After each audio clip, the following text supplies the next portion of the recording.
All right, so we just got out of service at Agape Community Church, and wow, Pastor Florin's message on Hebrews definitely gave me a lot to think Oh, about. absolutely. It was Yeah. really thought-provoking. And, the way he started with that whole analogy about, like, the friend who goes to you or the promise that just gets broken, Yeah, that really landed. yeah, Because that feeling, that disappointment, it's just so real, isn't it? It's like this gut punch. totally. And it's so easy for that feeling of, mistrust to kind of bleed over into how we see God. Hmm. Makes you want to hold back a bit, maybe keep some backup plans just in case. Exactly. And that's really what we wanted to jump into today, right? This core idea from Pastor Florin that God's promise is firm and secure. Mm. So, our mission here for this deep dive is kind of unpacking that. How do we actually anchor our lives to Him, especially when, I mean, let's be honest, the world feels pretty shaky sometimes. Yeah, it does. And this ties right into what we always talk about with the carpenter's apprentice. Following Jesus isn't just like mental agreement, it's this active thing, learning and practicing and actually applying these big truths day to day. Precisely. It's about actually building your life based on what the master carpenter taught, not just admiring the blueprints. Okay, so let's dig into that first big piece. God's unchanging promise. Pastor Florin pointed us straight to Hebrews 6, verses 13 to 15, talking about the promise God made to Abraham. Right. And the part that really struck me was how God made it. He swore by himself because, like Pastor Florin emphasized, there's just no higher authority available. Exactly. And think about that compared to how we do things. Like today, if you make a serious contract, you need signatures, maybe a notary, witnesses, all these layers. Why? Because we don't always trust each other. Bingo. We need proof, validation. But God, he didn't need any of that. His word is inherently trustworthy. Yet, he still swore by his own name. It wasn't for him, it was for us. Ah, To show us, beyond any doubt, look, I am absolutely serious about this. This promise isn't going anywhere. It's like he's giving us this ultimate guarantee, this solid rock foundation. and then you look at Abraham. He gets this incredible God-sworn promise, and then he waits. Mm. Like decades he waits before he sees it come true. That patience. Wow. Wow. And that's where it gets super relevant, I think, especially for younger people today. That whole season of waiting Pastor Florin talked about. Yeah. I mean, maybe you're listening right now and you're waiting for, I don't know, an answer about a job, or for healing, or for that relationship, or just clarity on what's next. There's so much anxiety in the waiting. Right. Because our world is all about now. Instant everything. So when God's timing feels slow, it's easy to think, is something wrong? Did God forget? Yeah, like, is this thing broken? Exactly. But this sermon hit it perfectly. God's timing is not broken. Waiting doesn't mean you're sidelined. You're actually like walking the same path Abraham did. It's part of the apprenticeship, right? Learning that deep down trust, that patience, even when the master carpenter's plan doesn't match your immediate timeline. It's a skill you practice. Okay, so that's the foundation, God's solid promise. Then the sermon moved to that amazing image from Hebrews 6, verse 19. We have this hope as an anchor for the soul, firm and secure. Such a powerful image. Especially now. I mean, life feels so unpredictable. You've got inflation, job stuff, relationships feeling fragile with things like ghosting, plus all the mental health challenges so many people are facing, anxiety, depression. That's a lot. The boat is definitely rocking. So yeah, the question is, what holds you steady? When everything else is shifting, what's your anchor? That really is the core question, isn't it? And the passage talks about the anchor going behind the curtain into the inner sanctuary. Right, explain that a bit, the curtain thing. Well, in the ancient Jewish temple, the curtain separated the holy place from the most holy place, where God's presence dwelt. It was this thick, heavy barrier. Only the high priest could go behind it, and only once a year. It symbolized this huge separation. Okay. But Hebrews says Jesus, our high priest, has gone ahead of us, behind the curtain. He didn't just open the way. He basically went in and is pulling us in with him. Ah, I like that. That's like that rock climbing picture Pastor Florin used. Jesus, the belay, when you're climbing and you slip, you feel like you're dangling. Terrifying thought. Totally. But the belayer, the person holding the rope securely at the top, they've got you. Jesus has already secured himself in God's presence, and because we're tied to him, he secured us. He won't let go. That's good. So the practical challenge from the sermon was pretty direct then. If your soul feels unsteady right now, maybe it's because your anchor is set in something that moves. Oof, yeah. It's really an invitation to check, like, what am I really trusting in? Is it my job, my savings, my relationships, my own abilities, or is it Jesus? Because he's the only thing that doesn't move. the only truly fixed point. Right, the only anchor that holds in any storm. And then, building on that, Pastor Florin brought in Melchizedek, which might feel a bit random at first if you're not familiar. Hebrews 7. Yeah, Melchizedek. He pops up in Genesis, right? Kind of mysterious. Super mysterious. King of Salem, which means peace, and priest of God Most High.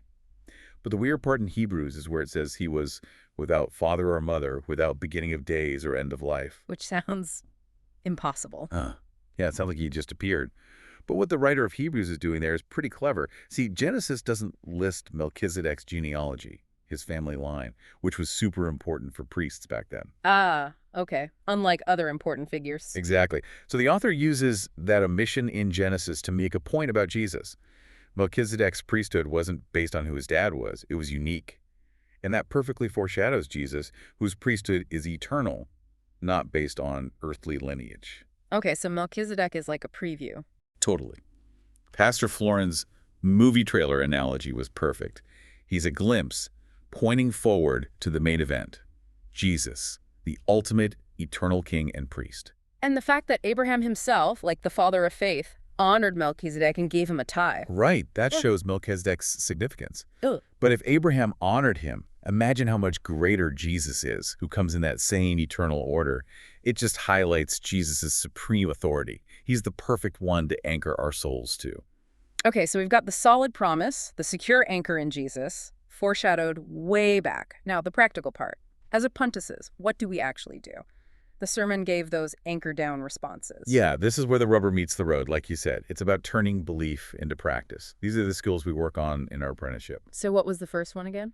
First was letting go of backup plans, which is tough. Because, I mean, we all kind of have them, don't we? Even if we say we trust Jesus, there's often that little safety net we keep tucked away. Like what? Oh, it could be anything. Relying on your career track for security, or needing a certain amount of money in the bank, or finding your identity in a relationship, or even just trusting your own efforts and performance to make things okay. Yeah, I feel that. The spiritual procrastination thing he mentioned too. Like, I'll really go all in with God when... Exactly. When I graduate, when I get that promotion, when things settle down. But God's promises are, for now, in the middle of the mess, not just for some ideal future. So how do we practice letting go? Pastor Florin suggested fasting from control, which I think means like intentionally saying yes when you feel God nudging you to do something, even if it feels a bit scary or doesn't make total sense yet, without overthinking it. Just taking that step of trust. Yeah, small steps build that muscle of obedience. Oh. It's learning to rely on the master carpenter's guidance, not just our own plans. Okay, that's number one. What's the second anchor down response? Second is anchoring your soul in Jesus, actively doing it. When life feels like it's pulling you everywhere, social media, news, anxiety spirals, you can't just grit your teeth. You got to drop anchor. How? Practically speaking. He talked about spiritual rhythms. Simple things like maybe just 5 or 10 minutes each day for prayer or reading a psalm, just something to consciously connect with God, a reset point. Or practicing Sabbath, actually taking a day or even part of a day to just stop. Stop striving, stop producing, stop trying to prove yourself. Just rest in Him. Remember, He's the one holding it all together, not you. That's countercultural. Totally. And also memorizing scripture anchor verses. Having 1 or 2 verses ready, like in your mental pocket, to pull out when you feel stressed or tempted or afraid. Like a quick reminder. Okay, Jesus has got this. Exactly. Pick one rhythm, one practice, and try it this week. Consciously anchor yourself. Right. Letting go of backups. Actively anchoring. What was the third one? It tied into worship. Yes, third is worship the king and priest. And again, this is way bigger than just singing songs on Sunday. How so? Well, worshiping Jesus as king means surrendered obedience. It's about looking honestly at your life, your time, your money, your relationships, your ambitions, maybe your pride, and asking, okay, what area am I still trying to control myself? Okay. And then intentionally choosing to submit that area to His authority, handing over the keys, basically. And worshiping Him as priest? That means grateful trust. It means coming to Him honestly with all your weaknesses and failures, confessing your stuff, knowing He understands, and He's there to give mercy because He's constantly advocating for us. So it's not just a Sunday thing. It's how you live Monday through Saturday, too. Exactly. Seeing your job, your studies, how you talk to people, how you handle frustration, seeing all of it as a way to honor Him, living as His apprentice in every part of life. Wow. Okay, so wrapping this up. The big takeaway really feels like God's promise hasn't changed. It's absolutely solid. His oath is good. And Jesus is reigning as king and priest. Yep. So we actually can drop anchor in him and find real security, real rest, even when life feels crazy. Absolutely. And this whole deep dive, it's not just about understanding the sermon better, right? It's about figuring out how to live it, how to actually be Jesus's apprentice this week. Yeah. So I just encourage you, listening right now, pick one thing, just one practical step from what we talked about. Letting go of a backup, starting a small spiritual rhythm, submitting one area to Jesus as king. Try it this week. Yeah. Practice it. Yeah, definitely. And hey, if this conversation helped you at all, maybe share it with a friend who could use it. And also, just a reminder, if you need prayer for anything, big or small, you can submit requests online at agapechurch.life. Seriously, our prayer team prays over every single one. They really do. Mm. And while you're online, maybe check out our YouTube channel. Still kind of a work in progress, fair warning, but we're putting more stuff up there and, trying to get better. Awesome. So here's a final thought to chew on as you go about your week. If following Jesus truly is an apprenticeship, what's one practical skill, maybe letting go of that backup plan, maybe practicing trust in the waiting that you're ready to really practice this week, trusting your master carpenter to guide you?